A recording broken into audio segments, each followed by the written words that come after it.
Hello, इस video में हम प्लाज्मोडियम वाइवैक्स जो एक मलेरियल पैरासाइट है लाइफ साइकिल पढ़ेंगे प्लाज्मोडियम वाइवैक्स का।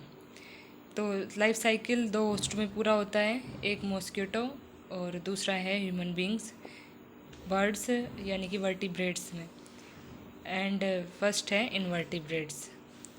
जो लाइफ साइकिल है वो शुरू होता है जब स्पोरोजोइट जो प्रेजेंट होती है मॉस्किटो के सलाइवरी ग्लैंड में, और जब कोई भी मॉस्किटो किसी भी ह्यूमन बींग को काटता है तो जो स्पोरोजोइट्स हैं वे एंटर कर जाती हैं ह्यूमन बींग के ब्लड के अंदर, और स्पोरोजोइट एंटर करने के बाद लीवर सेल्स में पहुंच जाती हैं, जिसे प्री इरिथ्रोसाइटिक साइकिल कहते हैं हम। जब लीवर में जो भी साइकिल होता है वाईएक्स का, स्पोरोजोइट लीवर में पहुंचने के बाद वो पहुंचने के टाइम पर तो उनकी शेप थोड़ी स्पिंडल शेप होती है, और जब वे पहुंच जाती हैं लीवर सेल्स में तो उनकी शेप ओवल हो जाती है, और इस स्टेज को साइजोंट कहा जाता है।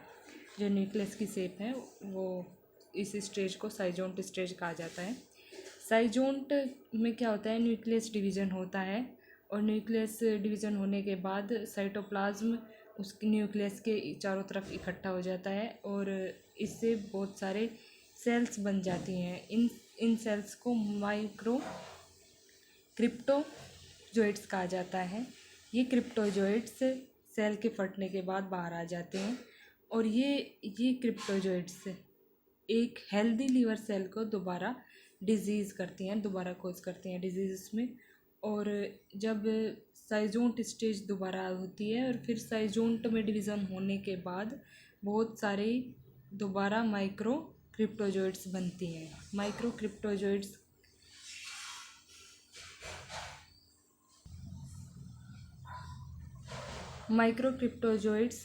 आरबीसी में पहुंच जाती हैं। लीवर के बाद माइक्रो क्रिप्टोजोइट्स एंटर कर जाती हैं हमारी आरबीसीज़ में। तो आरबीसी में जाने के बाद जब इनकी शेप है वो पहले तो स्पिंडल शेप ही होती है, फिर गोल हो जाती है इनकी शेप, और इस स्टेज पर इन्हें ट्रोफोजोइट्स बोला जाता है। ट्रोफोजोइट्स में जब न्यूक्लियस होता है तो वो ओवल शेप का होता है। फिर इसके बाद क्या होता है कि इसके ट्रोफोजोइट्स में वैक्यूल फॉर्मेशन होता है, और वैक्यूल में अंदर एक रिंग जैसी स्ट्रक्चर दिखाई देती है। इस स्टेज को सिंगनेट रिंग स्टेज बोलते हैं। सिंगनेट रिंग स्टेज के बाद जो न्यूक्लियस है वो ओवल हो जाता है, अमीबॉइड हो जाता है, और इस स्टेज को अमीबॉइड स्टेज बोलते हैं। अमीबॉइड स्टेज के बाद दोबारा साइजोंट स्टेज आती है, और साइजोंट स्टेज में न्यूक्लियर डिवीज़न होता है, और साइटोप्लाज्म के न्यूक्लियस के चारों तरफ इकट्ठा होने से दोबारा मीरोजोइट्स बन जाती हैं। वे क्रिप्टोजोइट्स फॉर्मेशन लीवर सेल्स में होता है, और मीरोजोइट्स फॉर्मेशन आरबीसी में होता है। मीरोजोइट्स क्या आरबीसी की फटने के बाद मीरोजोइट्स बाहर आ जाती हैं, मीरोजोइट सेल से बाहर आ जाती हैं, और दो साइकिल होते हैं अब मीरोजोइट्स के। जो मीरोजोइट्स है या तो भी फिर एक हेल्दी आरबीसी को दोबारा डिजीज़ कोज करेंगी, दोबारा अफेक्ट करेंगी, और दूसरे साइकिल में क्या होता है कि जो मीरोजोइट्स हैं वे mega gametocytes and micro gametocytes का फॉर्मेशन करती हैं।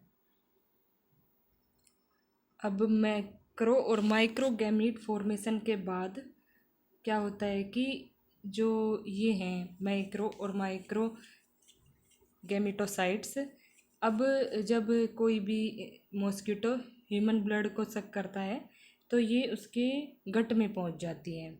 अब गट में क्या होता है कि माइक्रो गैमेटोसाइट्स और मेगा गैमेटोसाइट्स में कुछ चेंजेस होते हैं। माइक्रो गैमेटोसाइट्स से स्पर्म फॉर्मेशन होता है 6 to 8 स्पर्म फॉर्मेशन होता है, और जो मेगा गैमेटोसाइट्स हैं, मेगा गैमेटोसाइट से पोलर बॉडी और एग का फॉर्मेशन होता है, और फर्टिलाइजेशन के बाद जाइगोट फॉर्मेशन होता है। जाइगोट फॉर्मेशन कुछ टाइम के बाद थोड़ा लंबा हो जाता है, और इसे तब ऊकाइनेट बोलते हैं। ऊकाइनेट स्टेज तक ये गट में ही होती है, ऊकाइनेट स्टेज।